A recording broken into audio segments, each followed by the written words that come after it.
Vous êtes branchés sur la fréquence 9/3/4. Le podcast Harry Potter, chapitre par chapitre. Bonjour à tous et bienvenue dans ce nouvel épisode de fréquence 9/3/4. Je suis Marina. Et je suis Jérémy. Alors, vous n'êtes pas sans savoir qu'on enregistre cet épisode dans un contexte un peu particulier puisqu'on est en période de confinement à cause du Covid-19. Ouais, c'est ça. On n'en entend pas assez parler à la télé, donc j'ai un peu oublié son nom, c'est pour ça. Donc on pense énormément à vous tous et à vos proches et on espère que tout le monde va bien. Et si vous êtes en confinement, on espère que notre podcast est quand même un bon moyen de passer le temps. C'est un peu une sorte de très très maigre participation, on va dire, à la solidarité qui est essentielle dans ces moments-là. Oui, rien de mieux que de basculer dans l'univers magique qu'on aime tant pour passer un bon moment enfermé chez soi.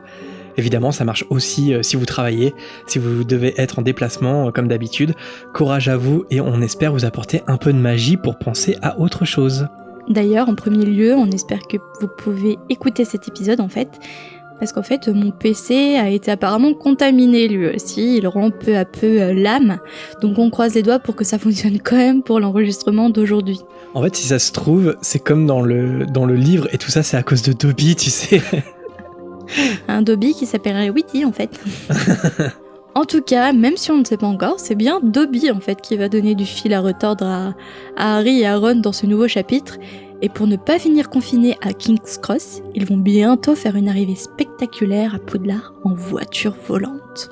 On met à nouveau sa ceinture, le capteur d'invisibilité et destination Poudlard, ou plutôt le Saule Cogneur pour être un peu plus précis. C'est parti. Harry Potter et la Chambre des Secrets. Chapitre 5. Le Saule Cogneur. Puisque toutes les bonnes choses ont une fin, la fin des vacances d'été de Harry arrive. Ce moment au terrier était le plus heureux de sa vie. Et du coup, quand Harry repense à sa vie à Private Drive, il ne peut pas s'empêcher de ressentir une pointe de jalousie envers Ron. Les vacances se clôturent par un merveilleux dîner composé de tous les plats préférés de Harry, agrémenté d'explosions de pétards du docteur Fibluste. Avant d'aller se coucher, ils burent tous ensemble une dernière tasse de chocolat chaud. Alors le lendemain matin, le terrier ressemble un peu à tous mes matins. Malgré leur réveil au chant du coq, c'était la folie. Madame Weasley, de très mauvaise humeur, cherche plumes et chaussettes. J'imagine un peu cette scène comme le matin de présentation de Maman, j'ai raté l'avion. Je sais, ça fait 1000 fois que je fais référence à ce film, mais je l'aime d'amour. Et vous vous demandez sûrement comment tout ce petit monde et leurs affaires vont rejoindre la gare de King's Cross. Eh bien les 8 personnes, les 2 hiboux, le rat et toutes les valises vont rejoindre la gare dans la Ford Anglia des Weasley. Première fois que la marque est nommée. Ah bah tu vois, on se demandait. Ouais, tu vois, ouais. C'est à ce moment-là. Et quand même, c'est incroyable comme une petite Ford construite par des moldus peut contenir autant de personnes et de choses. C'est fou.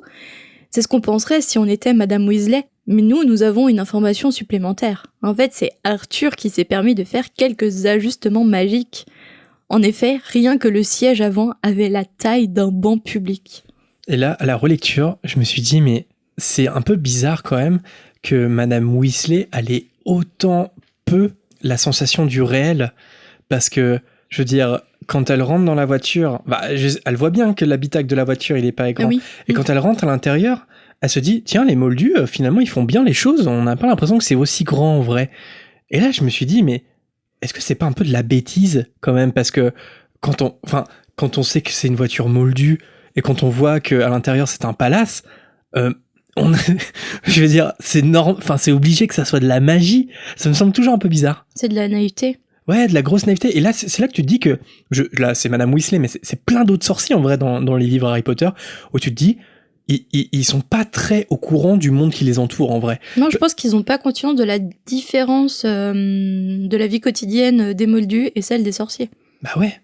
Tu vois bien, la voiture, tu la vois dans l'espace, tu rentres dedans. S'il n'y a pas de magie, tu vois, projette-toi, tu vois bien que c'est une voiture de moldu. C'est pour ça me semble... Les sorciers perdent vite pied dans le réel, en fait. Parce qu'ils sont dans leur petite bulle de magie où tout est possible. Non, mais c'est leur réalité. Ouais, c'est leur réalité. Mais Je veux dire, le monde qui les entoure, il est majoritairement moldu, et en fait, ils savent pas le monde qui les entoure. Maintenant, ils sont déconnectés, puisqu'ils vivent cachés. Et alors que la voiture quitte la cour du terrier, Harry, nostalgique, regarde une dernière fois la maison de la famille Weasley. Mais c'est sans compter l'étourderie des enfants Weasley. Parce que 3 fois, Arthur doit faire demi-tour pour que ses enfants puissent récupérer les objets oubliés.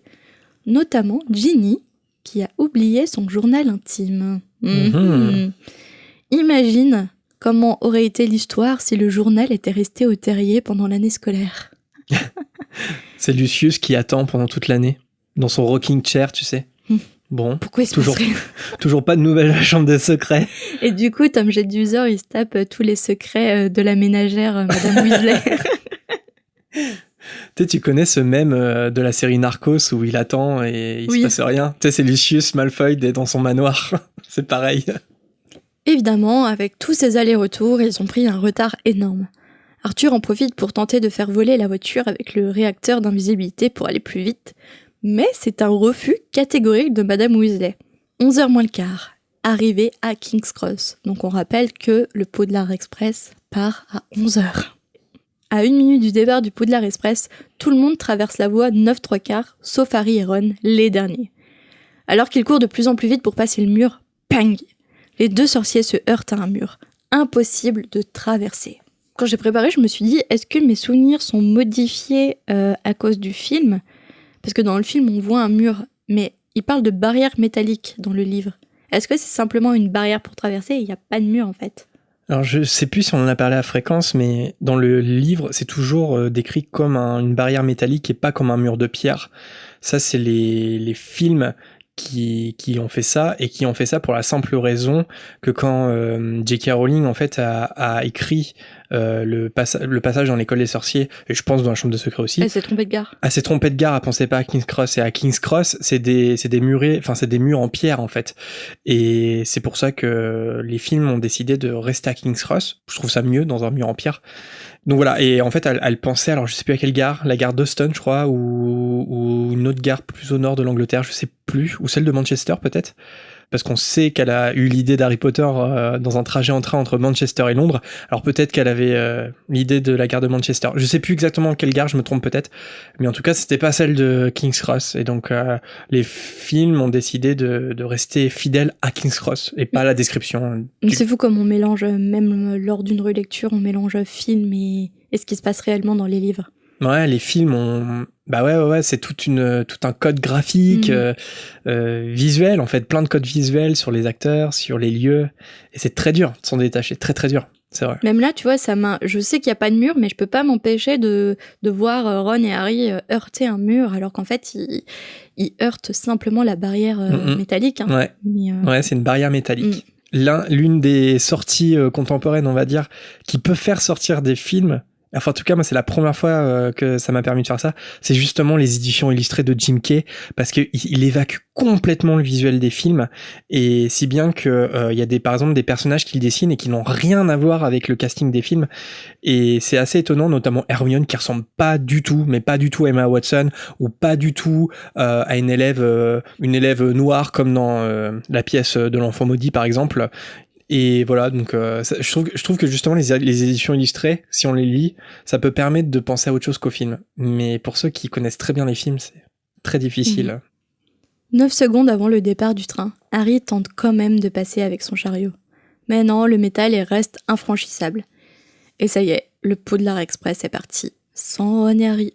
Et Ron il panique parce qu'en fait, lui il pense que le passage est bloqué également pour les personnes qui se trouvent de l'autre côté de la voie. Et sans argent moldu et sous les regards curieux des passants, Harry propose à Ron d'attendre Monsieur et Madame Weasley près de la voiture. Près de la voiture. Évidemment, Ron a un déclic. La voiture. En effet, il pourrait aller à Poudlard en voiture volante. Après tout, même les sorciers de premier cycle peuvent faire usage de la magie en cas d'urgence, et c'est une urgence. Et là, tu vois le réflexe de l'enfance de ne pas attendre sagement que ses parents trouvent une solution pour traverser à nouveau la voie, mais de dire « Oh mon Dieu, si je peux pas venir le jour de la rentrée à l'école, je pourrais plus du tout venir à Poudlard. » Je crois que vous l'aviez eu ce débat dans le podcast. En tant qu'enfant, tu vois les choses autrement en fait, et tout prend une proportion énorme.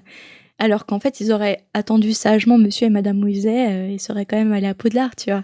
Ce sont c'est des un réflexe enfants, enfantin. Ils ont 12 ans et effectivement, puis c'est l'excitation qui monte aussi quand ton copain il a une idée et tout de suite ça prend des proportions énormes. Bah ouais, c'est exactement ce qui se passe quoi.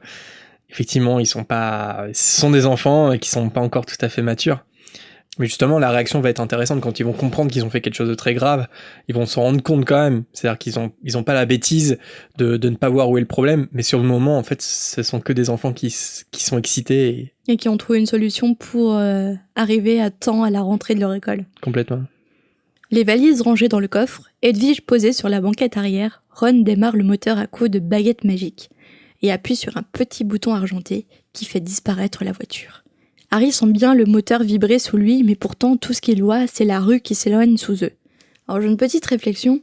Ok, ils deviennent invisibles aux yeux des autres. Mais, alors je sais pas si tu vas comprendre mon problème, mais quand tu deviens invisible aussi pour toi-même. Pour la cape, ok, je comprends, pour la cape. Non, même pas. Pour moi, tu deviens invisible aux yeux des autres, mais pas invisible à tes yeux. Et c'est ça qui me pose problème, en imaginant que Harry, en fait, il voit que le vide. Ça te pose pas problème, toi ? Si, dans ce passage, en fait, je me suis surtout demandé, mais ça doit être quoi l'impression de tu te regardes et en fait, tu n'existes pas.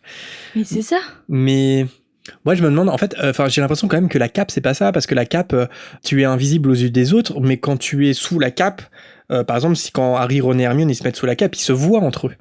Tu vois ce que je veux dire ? Ils se voient. Ils se voient, ouais. Et... Non, la cape, en fait, c'est pas le souci, mais là, c'est pour la Ford, en fait. Bah justement, on peut se demander pourquoi, en fait, la Ford, elle marche pas comme la cape, que ça soit une enveloppe qui les rende invisibles. Ouais, c'est un peu bizarre. Enfin, que tu sois dans la voiture, que toi, tu te rends compte de rien, mais qu'en fait, t'es invisible. Mais oui. Ça me paraît plus logique qu'être invisible toi-même. Et en fait, c'est comme si tu volais sans rien. Enfin, t'avais plus d'enveloppe, rien du tout. C'est étrange. Bah, ça doit être une sensation hyper désagréable. Ouais, je crois, désolé si je me trompe, mais il va y avoir la même sensation, enfin les mêmes effets quand la garde rapprochée va chercher Harry. Bon, en plus t'es en train de relire l'Ordre du Phénix, et ils le rendent invisible. Et c'est comme si on cassait un œuf sur lui et qu'il devenait invisible. Je crois qu'il y a cette métaphore-là qui est utilisée. Ouais. Et je crois qu'à ce moment-là, Harry, il voit pas son corps non plus, en fait. C'est-à-dire qu'il est invisible pour lui-même. Mais attends, le truc étrange quand même, c'est que tu vas voir plus tard. Donc malgré ça, malgré que nous on penserait que ça serait une expérience un peu étrange, pour Harry, voler en Ford Anglia, c'est une expérience merveilleuse. Il voit défiler les nuages dans le confort chaleureux de la voiture.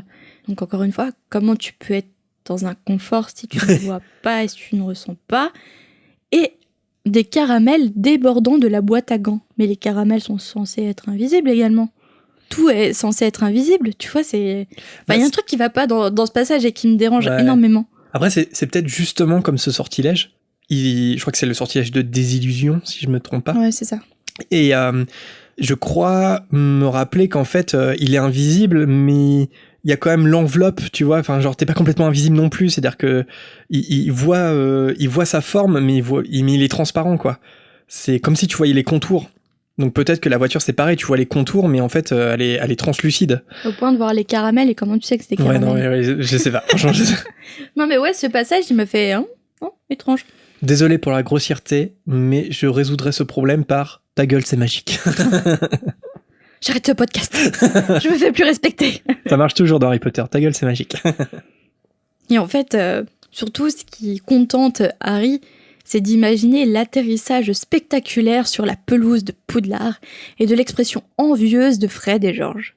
Afin de ne pas perdre la trace du Poudlard Express, Ron fait descendre la voiture en dessous des nuages. Cependant, 7 heures plus tard, le caractère merveilleux disparaît peu à peu. Ils n'ont rien à boire et après avoir englouti plein de caramels, ils ont beaucoup trop soif, ils ont beaucoup trop chaud et à force, même les nuages les laissent indifférents. Ron et Harry ne sont pas les seuls qui fatiguent. La voiture, elle aussi. Elle n'a jamais parcouru une telle distance. Alors que la nuit tombe, Harry et Ron font semblant de ne pas remarquer les complaintes mécaniques de la Ford. Tu sais, c'est comme tu fais semblant de ne pas remarquer le petit voyant rouge qui s'allume sur ta voiture. Ma première voiture, c'était une Citroën AX. Et je connais parfaitement cette sensation de... Tu roules, C'est une vieille voiture, hein, pour ceux qui ne voient pas. Et il y a un bruit bizarre et tu fais comme si rien ne se passait. C'est normal. L'autruche.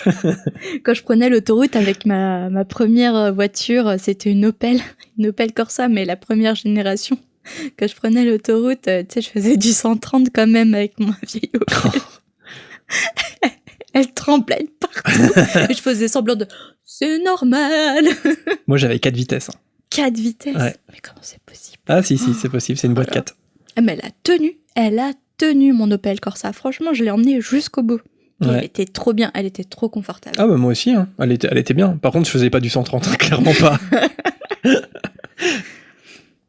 Alors revenons-en à Ron et à la vieille Ford Anglia qui le fait descendre sous les nuages. Et là, les tours de Poudlard se dressent au sommet de la falaise qui domine le lac.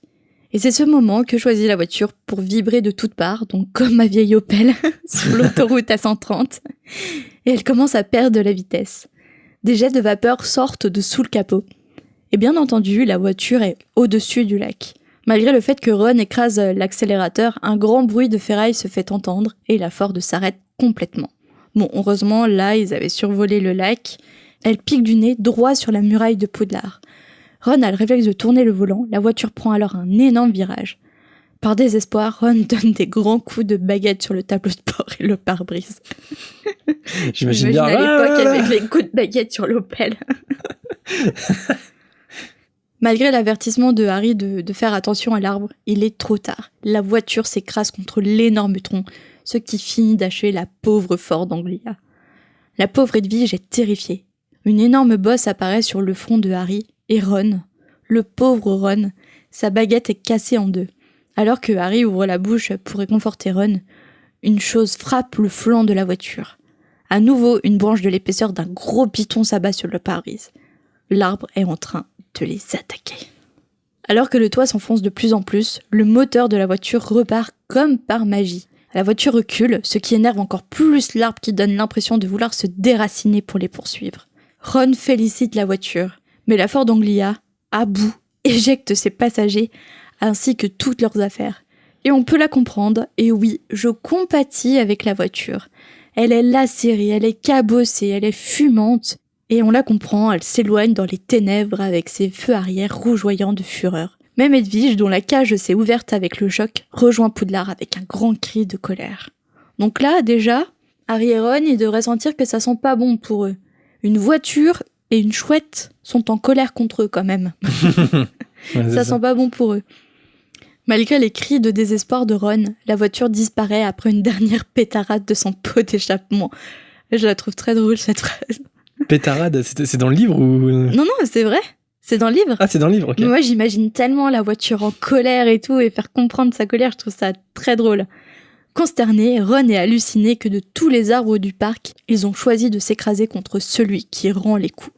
D'un ton là, Harry dit qu'il ferait mieux de rejoindre l'école. Bon, il faut dire que c'est pas tellement l'arrivée héroïque qu'ils imaginaient quelques heures plus tôt. Harry et Ron traînent leurs valises derrière eux jusqu'à l'entrée du château. Ils regardent à travers une fenêtre qui donne sur la grande salle. Ron s'exclame alors que la cérémonie de la répartition a lieu en ce moment même. Et effectivement, dans la grande salle bondée, une rangée d'élèves de première année attendent anxieux devant le professeur McGonagall, qui pose le chapeau magique sur un tabouret. Harry reconnaît sans difficulté Ginny parmi les jeunes élèves grâce à ses cheveux roux. Cela fait rappeler à Harry sa propre répartition l'année précédente, et l'angoisse d'être réparti à Serpentard avant qu'il parvienne finalement à convaincre le Choixpeau de l'emmener à Gryffondor. Ça va revenir dans ce livre, ce dilemme. À travers la fenêtre, Harry aperçoit également le professeur Dumbledore, le professeur Lockhart et l'immanquable Hagrid. Mais une chaise est restée vide à la table des professeurs. Harry demande alors à Ron s'il voit où est Rogue. Alors avec plein d'espoir, Ron y suggère qu'il est peut-être malade. Harry, lui, il émet l'hypothèse qu'il a peut-être fini par démissionner parce que, encore une fois, Rogue n'a pas obtenu le poste de professeur de défense contre les forces du mal. De façon moins rationnelle, Harry s'exclame qu'il a peut-être été renvoyé vu que tout le monde le déteste. Et s'il est malade, on attend une demi-heure et si... Ça me rappelle la règle. Non, c'était la règle. Toi, c'était une demi-heure, moi, c'était un quart d'heure. Oui, c'était un quart d'heure. Ouais, c'est vrai, t'as raison. Ça, c'était la légende urbaine. Ouais, le prof, il arrive pas. Dans un quart d'heure, s'il est pas là, c'est qu'on n'a pas cours. Puis t'avais toujours... c'était le délégué qui, au bout d'un quart d'heure, allait voir le bureau du CPE pour demander si on était libre ou pas. Et t'attendais avec impatience là, tu regardais sa réaction, est-ce qu'on peut partir ou pas? Dites-nous si vous êtes toujours au collège ou même au lycée, est-ce qu'il y a toujours cette légende des 15 minutes quand le prof ne vient pas? Et quand il arrive 14 minutes avant la fin du délai, c'est la mort. Ouais, tu sais que c'est mort. Surtout quand c'est un double cours de 2 heures. Mais à ce moment-là, une voix glacée suggère que le professeur Rogue attend peut-être de savoir pourquoi Harry et Ron ne sont pas venus par le train. En se retournant, il découvre à leur grande horreur Severus Rogue en personne, avec un grand sourire. Rogue leur ordonne de le suivre. Sans oser se regarder, Harry et Ron s'exécutent. Quand ils passent devant la grande salle, une odeur de bons petits plats leur parviennent, mais Rogue les conduit vers les sous-sols. Rogue les fait entrer dans son bureau, rempli d'étagères avec des bocaux douteux. Rogue ferme la porte et il commence par leur demander si le train n'est pas assez bien pour le célèbre Harry Potter et son fidèle Weasley. Rogue ne veut entendre aucune explication de leur part et il leur demande ce qu'ils ont fait de la voiture. Et en effet, Rogue est au courant parce qu'il sort le dernier journal du sorcier du soir. En une est écrit « Une Ford Anglia volante inquiète les moldus ». Rogue commence à lire l'article dans lequel on apprend qu'effectivement 6 ou 7 moldus ont aperçu la voiture volante durant leur trajet de Londres jusqu'à Poudlard. Rogue rappelle froidement à Ron que son père travaille au service de détournement de l'artisanat moldu. Harry y ressent subitement un profond malaise parce qu'il n'avait pas du tout pensé aux répercussions que ça pourrait avoir avec Monsieur Weasley. Mais j'ai oublié quelque chose dans ma préparation, parce que comment les moldus ont petit... Alors parce que le capteur d'invisibilité, il marche pas en fait. Tu vois quand il l'active... À la fin? Non, dès le début. Ah bon? En fait, il l'active, ouais. et puis au bout d'un moment, en fait, il se met à plus marcher. Ah bah oui, c'est pour ça qu'ils volent au-dessus des nuages. Bah ils volent au-dessus des nuages pour ça. Rogue mentionne aussi les dommages considérables qu'ils ont causés aux Solcogneurs. Ron, il répond que c'est plutôt eux qui ont subi des dommages considérables de la part de l'arbre. Rogue lui ordonne de se taire. Il a pas froid aux yeux quand même, Ron, à ce moment-là, de se rebeller, quoi. On est bien d'accord. Ouais. C'est un peu comme... finalement, c'est un peu comme son père qui, quelques heures avant, disait... qui proposait à Madame Weasley d'utiliser le capteur d'invisibilité puis de voler. Ouais. Alors que il y a quelques jours, il s'est pris un savon justement pour avoir créé cette voiture. Tel père, tel fils, on pourrait dire. Rogue finit par leur dire que malheureusement, il n'est pas le directeur de leur maison et qu'il ne peut donc pas les renvoyer sur le champ. Mais il va tout de suite aller chercher les personnes qui ont, je cite, cet heureux pouvoir. Bon, d'accord, ce qu'ont fait Harry et Ron, c'est pas bien. Je pense que toi comme moi, on est d'accord.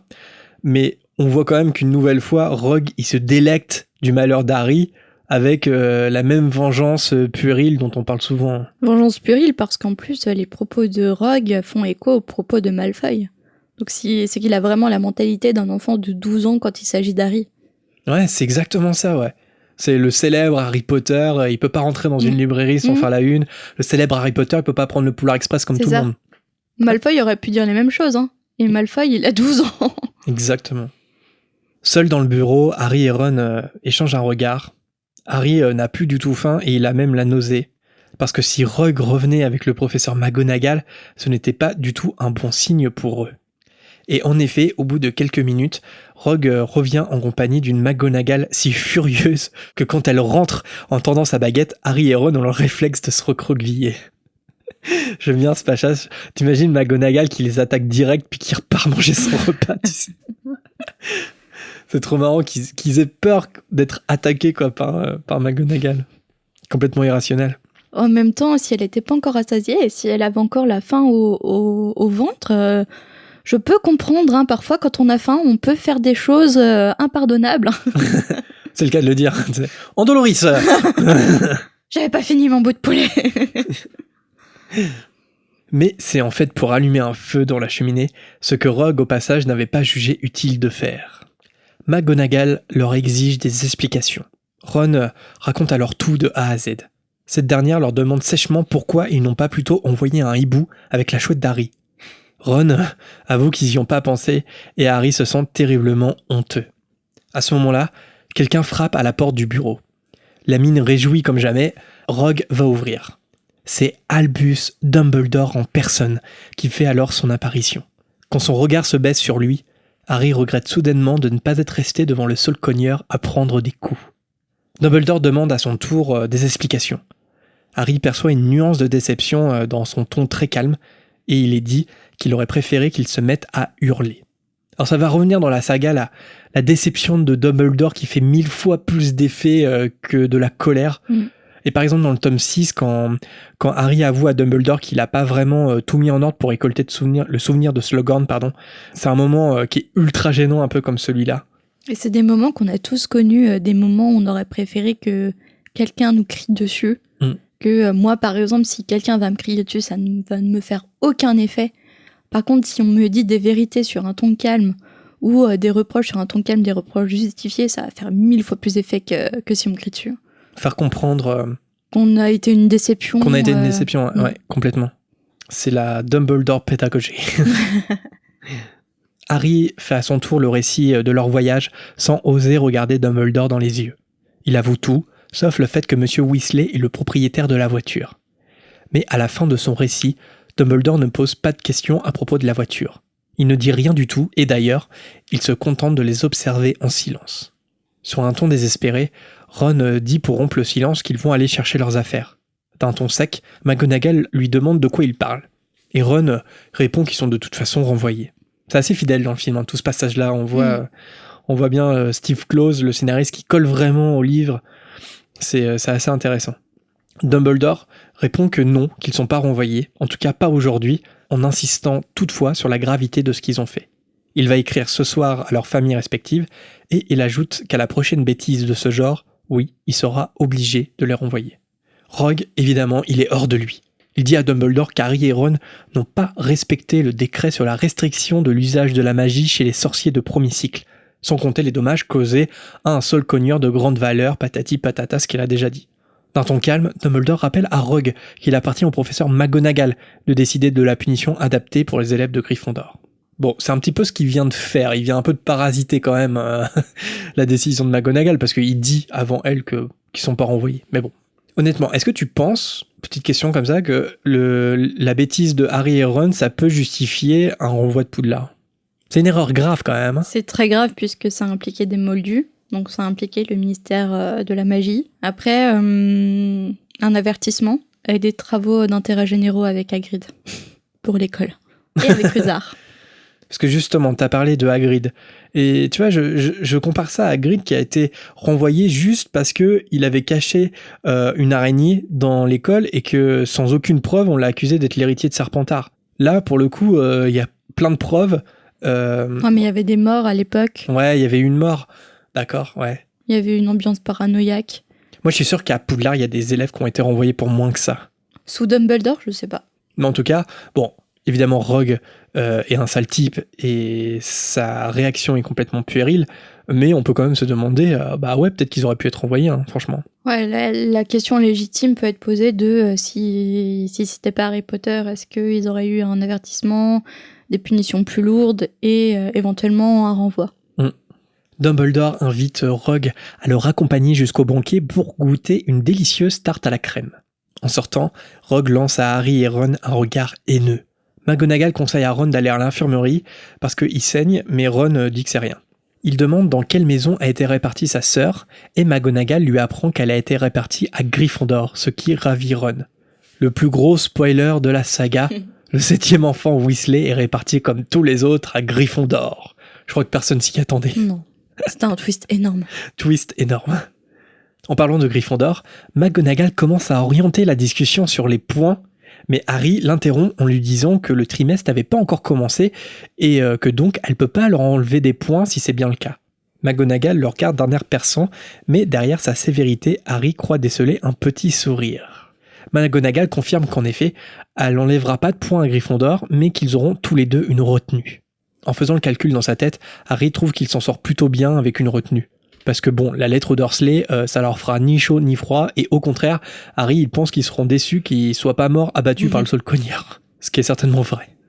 Avant de s'en aller, McGonagall fait apparaître sur le bureau de Rogue des sandwichs et du jus de citrouille, en leur demandant de rejoindre leur salle commune après dîner. Moi, en punition, j'aurais mis des laxatifs.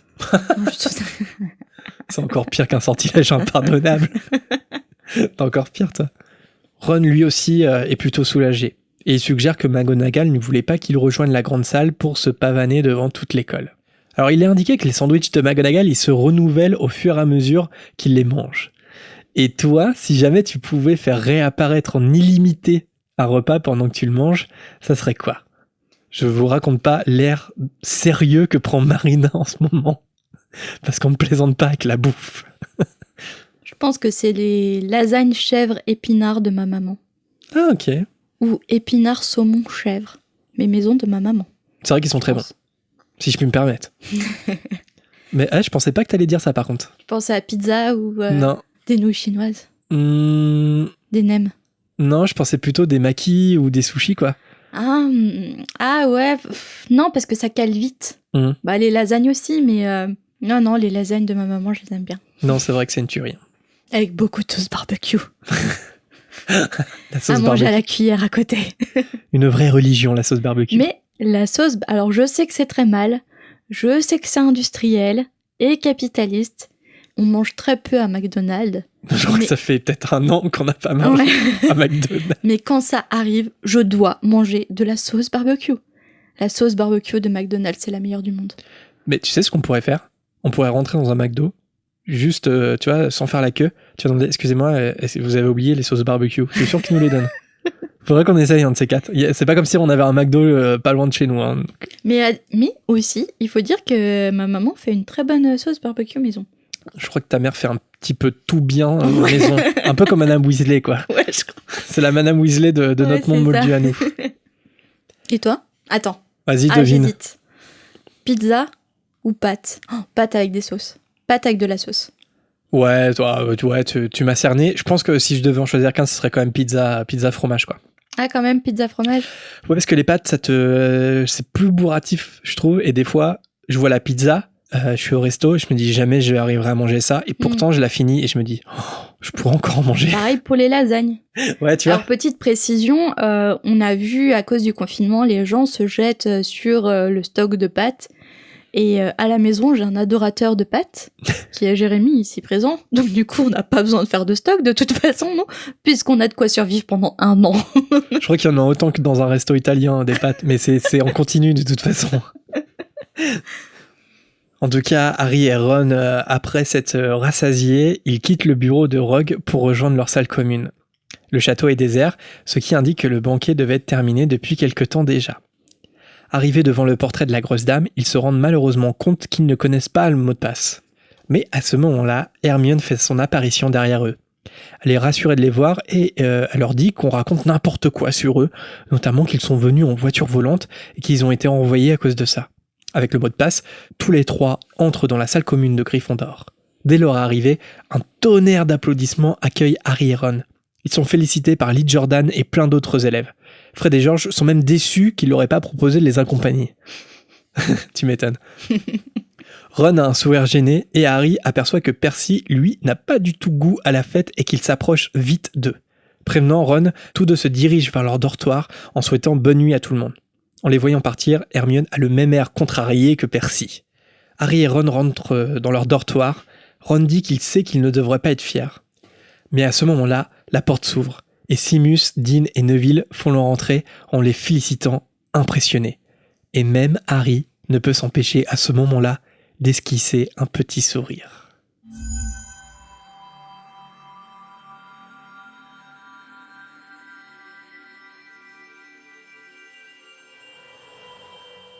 Merci Jérémy. Merci Marina. Mais de rien. Et nous passons à une chronique que je commence à aimer. Ça y est, le miracle est arrivé. C'est le moment de renommer le chapitre.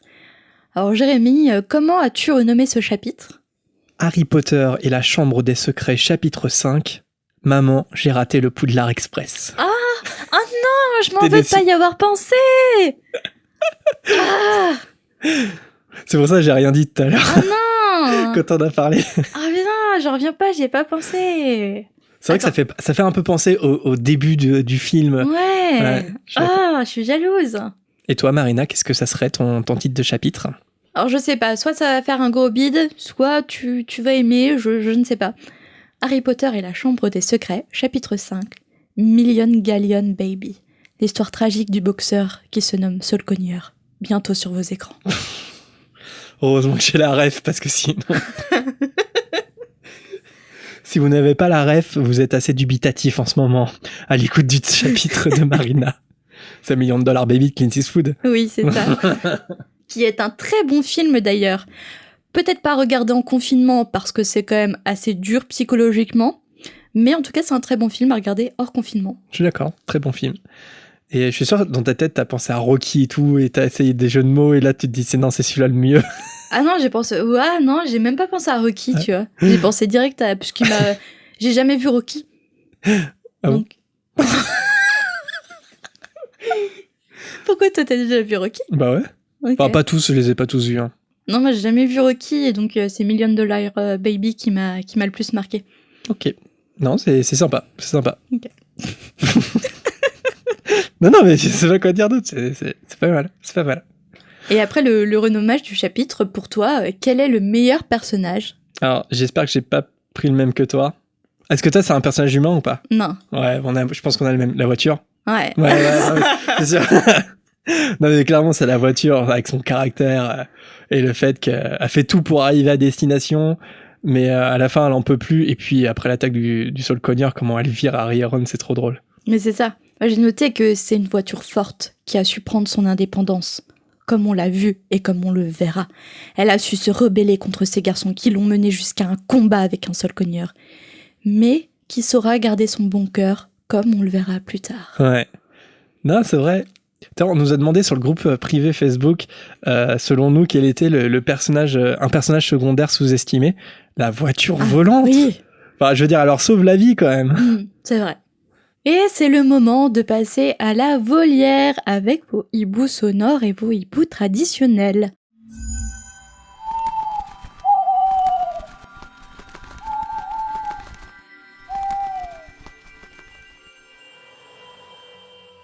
Nous allons écouter le hibou sonore de Rémi.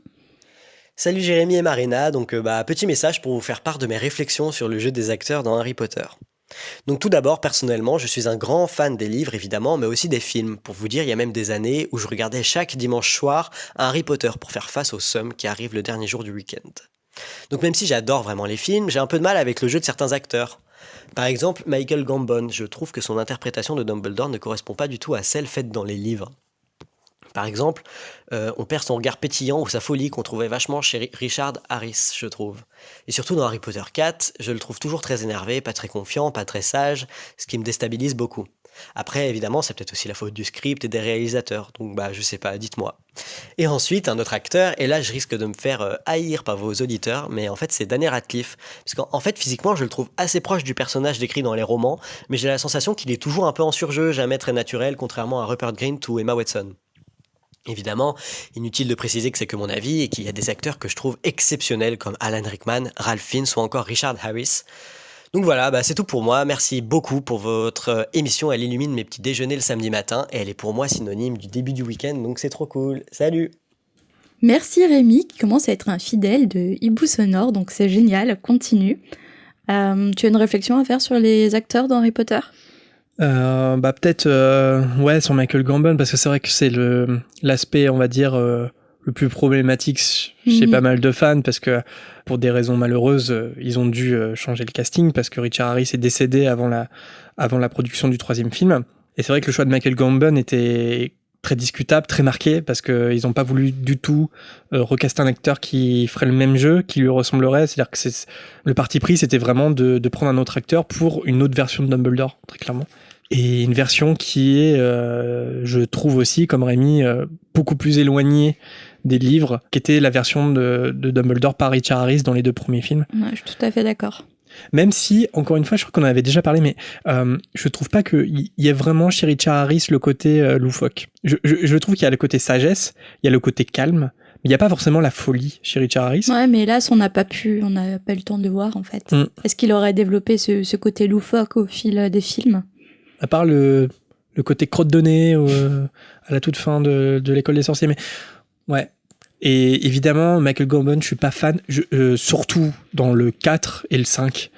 Et plus on s'approche de la fin, plus je trouve qu'il ressemble de plus en plus au Dumbledore des livres, parce qu'il devient de plus en plus vieux, et dans Le Prince de Sang Mêlé, ils ont essayé de coller un peu plus au livre, parce que dans Le Prince de Sang Mêlé, il est affaibli, il est vieux, il va bientôt mourir, et tu sens que le jeu de Michael Gambon, il change aussi. Mais effectivement, j'aurais préféré un autre casting pour Dumbledore. Et toi ? Pour Dumbledore, ouais, je suis tout à fait d'accord. J'ai un peu... je trouve pas que Emma Watson soit une très bonne actrice dans Harry Potter.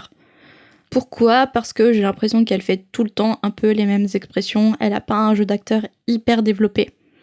Donc après, c'est ses débuts d'actrice.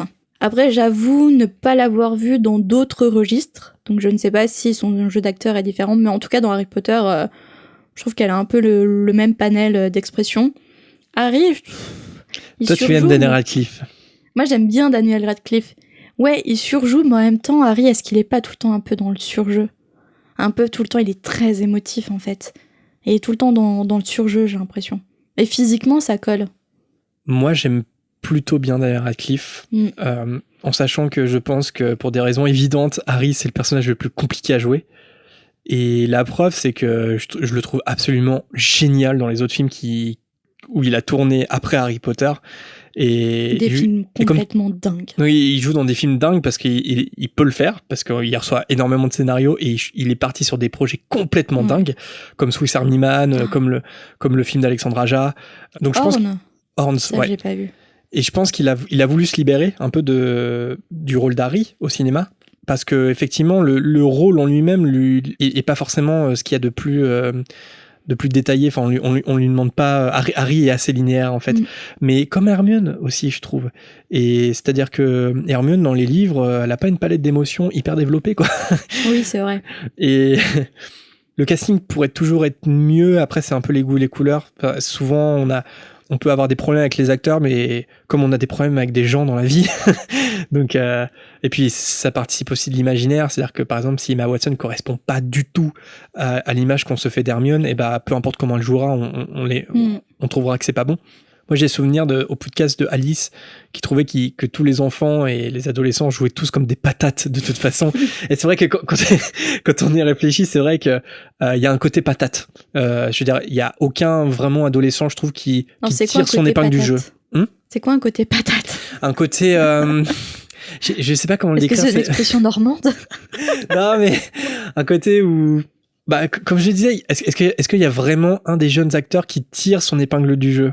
Ou est-ce qu'ils jouent pas un peu tous tu sens qu'ils prennent du plaisir, tu sens qu'ils sont dans leur rôle, il n'y a pas de fulgurance dans leur façon de jouer, contrairement aux adultes, parce que le casting d'Harry Potter est incroyable, et notamment Alan Rickman, qui est un acteur avec une immense carrière, Maggie Smith, qui est une immense actrice avant qu'elle joue Minerva McGonagall, etc. Et donc, effectivement, à côté de ces grands acteurs adultes, les enfants et les ados, c'est un peu compliqué. Forcément, il y a des différentes expériences aussi. Bah oui. Après, peut-être pour finir sur Daniel Radcliffe, je pense qu'il s'en est extrêmement bien sorti. Non. Parce que si jamais Daniel Radcliffe était vraiment pas bon, ça serait un consensus dans tout le fandom. Et ça serait genre, non mais les films sont complètement pourris, t'as vu Harry ? Alors que non, jamais on entend ça, on l'entend quelquefois, parce que forcément on peut pas plaire à tout le monde. Il y a des gens qui pensent que Daniel Radcliffe est mauvais, mais clairement dans le fandom, c'est pas une idée qui est celle de tout le monde. Enfin, tu vois ce que je veux dire ? On n'arrêterait pas d'en parler si vraiment il y avait eu une catastrophe de casting, notamment sur Harry, Ron et Hermione. On l'entend un peu sur Michael Gambon, mais... Et je trouve que quand même c'est hallucinant. Ah ouais, mais ça fait aussi pour Twilight. Comment Emma Watson, Rupert Grint, j'ai l'impression qu'il a un peu plus de mal, mais comme Daniel Radcliffe et Emma Watson ont réussi à se détacher de leur rôle. Parce que c'est pas facile pour un acteur d'être assimilé à un rôle en étant adolescent. Et Daniel Radcliffe, il l'a fait de par ses rôles dans les films indépendants, où il s'en sort bien. Enfin, tous ses films sont extraordinaires. Mais Emma Watson, elle a un peu plus quitté le cinéma, elle est un peu plus dans l'humanitaire, elle s'adresse pour l'UNU, elle œuvre pour la lecture, le combat des femmes, énormément de choses. Donc elle s'illustre plus dans des œuvres caritatives, sociales. Mais elle s'en sort extrêmement bien, et c'est là qu'on voit que c'est hallucinant. Mais Emma Watson, c'est Hermione. Avec un caractère un tout petit peu différent, mais Emma Watson, elle est brillante. Elle est brillante, aussi brillante que Hermione, en fait. Et c'est peut-être pour ça que que J.K. a toujours dit que c'était un peu sa chouchou parce que même si elle correspondait pas physiquement à l'image qu'elle décrit d'Hermione, l'âme d'Hermione est présente chez Emma Watson profondément et elle a toujours défendu ça. Quand tu écoutes ses discours, c'est Hermione que tu as devant toi en fait.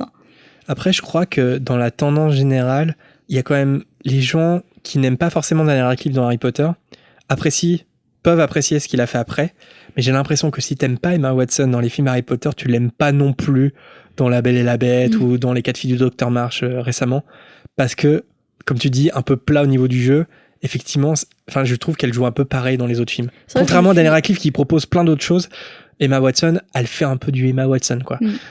Donc... Je me suis jamais dit, tiens, il y a Emma Watson dans le film, je vais aller le voir, tu vois. Alors que Daniel Radcliffe, je sais. Et c'est comme ça que tu te retrouves à avoir des films complètement barrés, où tu ressors du film et tu te dis, mais qu'est-ce que j'ai vu? Qu'est-ce qui s'est passé? Le duo Daniel Radcliffe, Paul Dano dans Swiss Army Man, si vous n'avez pas vu ce film, on vous le conseille. À savoir que pendant 1h30, Daniel Radcliffe joue un cadavre. Qui pète. Ah oui. Qui fait des proutes. Oui. C'est incroyable. Bon, la plupart du temps, c'est une poupée de cire quand même, hein, mais dans certaines scènes, c'est vraiment lui et c'est hallucinant comme film. C'est incroyable. Je sais même pas, à l'heure actuelle, je l'ai vu il y a peut-être 2 ans, 3 ans, à l'heure actuelle, je sais même pas ce que je pense de ce film. Il m'a tellement marqué que je sais pas quoi penser. Mais même je crois que c'est le film qu'il a fait juste après Harry Potter. Le film est pas extraordinaire. La Dame en Noir, c'est un film d'horreur. J'ai été déçue. T'étais déçu, mais... Non, je m'attendais à autre chose. Pas par le jeu de Daniel Radcliffe, mais par l'histoire. Ouais, mais tu vois, le jeu, c'est quand même assez brillant de sa part. Je trouve qu'on pense pas à Harry Potter. Il incarne le personnage du film, et ça, c'est quand même... Alors que La Belle et la Bête, t'as l'impression de voir Hermione Granger avec la bête. Mais à aucun moment, tu penses à Harry Potter quand tu regardes Daniel Radcliffe dans d'autres films. Et on passe tout de suite à un autre hibou sonore, celui de Isa, et je tiens à prévenir que c'est certainement la plus jeune auditrice qu'on a au monde. C'est parti. Salut, Jérémy et Marina. Comment les détraqueurs dans le toit font pour parler à Dumbledore? Bisous. C'est beaucoup trop chaud, je craque. Merci de ton hibou sonore. Très jeune auditrice. Ah, c'est trop mignon. Merci Isa. Alors comment les détraqueurs font pour parler à Dumbledore? En plus c'est une colle, hein. On doit le dire. Bon, on sait que Dumbledore, et c'est un peu comme Barty Croughton senior, il parle énormément de langues, et donc je pense qu'il doit y avoir un langage de détraqueur. Ça sera un langage par la pensée? Par la pensée, tu penses? Je les vois pas parler. Parce que dans tous les cas, le ministère, ils doivent bien communiquer avec les détraqueurs parce qu'ils leur donnent des ordres, même s'ils les obéissent pas. Mais le ministère donne des directives aux détraqueurs, etc. Donc ils doivent avoir un moyen de communiquer par la pensée, tu penses? Ouais. Je sais pas, je les imagine pas parler, les détraqueurs. C'est vrai que c'est un peu bizarre. D'imaginer qu'ils ont un langage, c'est un peu bizarre. Mais ouais, par la pensée, ouais. Donc on ne sait pas, Isa. Une certaine forme de magie télépathique. Ouais, c'est possible, par la pensée. En tout cas, Dumbledore, c'est un très très grand sorcier, donc je pense qu'il peut communiquer sans problème avec les détraqueurs. Malheureusement, on n'a pas le détail de comment il fait, mais je pense que par exemple, Barty Croughton, il sait, comme Dumbledore, communiquer avec les détraqueurs, et je pense que Fudge aussi, il sait, hein, parce que c'est lui en tant que ministre de la magie, c'est lui qui commande. Donc il doit savoir aussi. On demandera à Dumbledore quand on le croisera. Non, je vais demander à J.K. à la fin du confinement. Ah oui. On devait se voir, mais là, tu vois, avec les événements, c'est pas possible. C'est que partie remise. On a annulé. En tout cas, merci pour ton hibou et n'hésite pas à nous en envoyer d'autres. C'est trop drôle. Et maintenant, un petit hibou de Eva. Hello la fréquence, j'écoute votre émission tous les week-ends et je l'adore, bravo à vous. Petite question que je me pose depuis longtemps, c'est un peu absurde, mais comment Quirrell fait pour dormir avec Voldy? Concrètement, il ne peut pas se coucher, ça m'a fait toujours rire. Bon courage pour la suite, continue à faire vivre Harry Potter, à très vite. Alors nous aussi, ça nous a fait rire ta question, c'est vrai qu'on n'y a jamais pensé. Enfin moi perso, j'y ai jamais pensé. Toi oui? Bah non, franchement non, mais c'est vrai qu'il vaut mieux... Attends, il vaut mieux qu'il dorme sur le côté parce que... Oui, sinon il fait tout. T'imagines, il s'endort sur le dos et il étouffe Voldemort. Ça me fait penser à une blague, mais je sais pas si je peux la faire. C'est le confinement, donc on a le droit d'être un peu beauf, tu vois, à la limite de la beaufitude. On a le droit. Parce que psychologiquement, c'est compliqué. Vas-y, Donc, j'ai le droit. continue. Son message, ça m'a fait penser à une blague. Tu connais l'histoire du pingouin qui respire par les fesses? Oui, il s'assoit, il meurt. Ça te fait vraiment rire à ce point-là? C'est carrément, mais ça me fait trop rire. Ah mon Dieu. Faites comme moi, jugez-la. Non, mais bah- oui, c'est un peu le même principe, ouais. Mais c'est un peu le même principe. Ouais, je suis d'accord. Ouais. Je suis d'accord. Non, mais t'imagines, Quirrell tue par inadvertance. Mais ouais, non, mais en vrai. Non, ou ça se trouve, il peut disparaître de sa tête à un moment donné, non, quand il sent que la situation est un peu chaud pour lui. Quirrell, je suis encore bloqué dans son côté. Quirrell. Franchement, j'espère que Quirrell est célibataire aussi, parce que sinon, c'est gênant. C'est gênant. Oh, pardon, mon seigneur des ténèbres, pardon. Pardon, my lord. Ouais, ça doit être un cauchemar d'avoir Voldemort derrière la tête. Ah, On ouais. se rend pas compte comme ça. Heureusement que ça s'est passé avant le coronavirus, quand même, parce qu'il n'y avait pas un mètre de distance. Hein. Mais après, si jamais Voldemort il éternue, ça va, parce que les postillons passent à l'inverse de Quirrell. Non, je suis désolée, je devrais pas en rire. Mais c'est le confinement, vous voyez, ça fait 3 jours que je suis confinée. Ma société a fermé depuis lundi, donc je n'en peux plus. Ah, finalement, Voldemort, il est confiné avec Quirrell, quoi. Il est destiné à être confiné avec Quirrell. C'est une sorte de confinement Ouais. avant l'heure. Et c'est ainsi, sur des blagues de très bon goût, que s'achève l'émission. Merci à tous pour vos hiboux, et si on ne vous a pas encore cité, c'est peut-être qu'on le fera la semaine prochaine. Si vous souhaitez nous envoyer un message pour la première fois, n'hésitez pas à le faire en message privé sur nos réseaux ou directement par mail sur l'adresse moldue en description. Et le must, un petit hibou sonore avec votre voix, comme l'a refait volontiers Rémi ou comme l'a fait Isa pour cet épisode. Comme on l'a annoncé dans le précédent épisode, on a enfin lancé notre Tipeee, donc vous pouvez désormais nous soutenir avec des galions, et il y aura très prochainement des petits cadeaux pour ceux qui le font, donc foncez vite. Là aussi, il y a le porte-loin en description. On commence par citer d'ailleurs nos tipeurs qui nous font confiance. Un grand merci à Axel, Amandine, Sarah, Yound, ADSL, Jessica, Camille, Mademoiselle Or, Lucas. Et aussi Louison, Adrien, Calmar Robot, Mathilde, Gaëtan, Cyanide, Cécile, Lucie et Tuniviel. Quelques dédicaces pour continuer en commençant avec Carla qui est en classe préparatoire à Toulouse et qui nous écoute pour déconnecter un peu dans le monde magique. Merci aussi à Adèle qui a commencé à lire Harry Potter en CM1 et aussi à Alex qui est encore plus précoce parce qu'elle a carrément lu tous les livres entre le CE1 et le CM2. Impressionnant. Merci aussi à Eva qui nous a apporté quelques précisions sur une ancienne discussion sur les animagis, à Lucienne qui nous écoute de Suisse, et enfin merci à Vincent qui nous a envoyé une jolie photo de sa promenade avec son petit bébé. Et son petit bonnet fréquence 9/3. Une nouvelle fois, on espère que tout va bien pour vous en ces temps un peu étranges.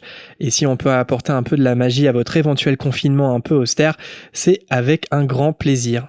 Et je pense qu'on peut aussi profiter pour remercier tout le personnel soignant qui agit en premier front dans les hôpitaux, mais aussi à ceux qu'on oublie souvent de remercier aussi, c'est tous ceux qui maintiennent notre quotidien en fait. Les buralistes, les hôtesses de caisse pour qu'on continue à nous alimenter, les livreurs également, les éboueurs, etc. Merci beaucoup à vous de continuer à faire en sorte que notre quotidien ne soit pas trop perturbé. Merci beaucoup à vous et on pense fort à vous et à vos proches. Ce sont eux les vrais sorciers. Si vous souhaitez discuter d'Harry Potter avec nous et d'autres auditeurs, n'hésitez pas à rejoindre notre groupe privé sur Facebook. Alors on est un peu plus de 200 maintenant, le groupe est assez actif, donc rejoignez-nous si ça vous intéresse. Vous pouvez facilement faire la demande d'adhésion, la publication est épinglée sur notre page Facebook. On espère que ce nouvel épisode vous a plu et on se retrouve la semaine prochaine pour le chapitre 6, Gilderoy Lockhart. Prenez soin de vous et à la semaine prochaine. Salut!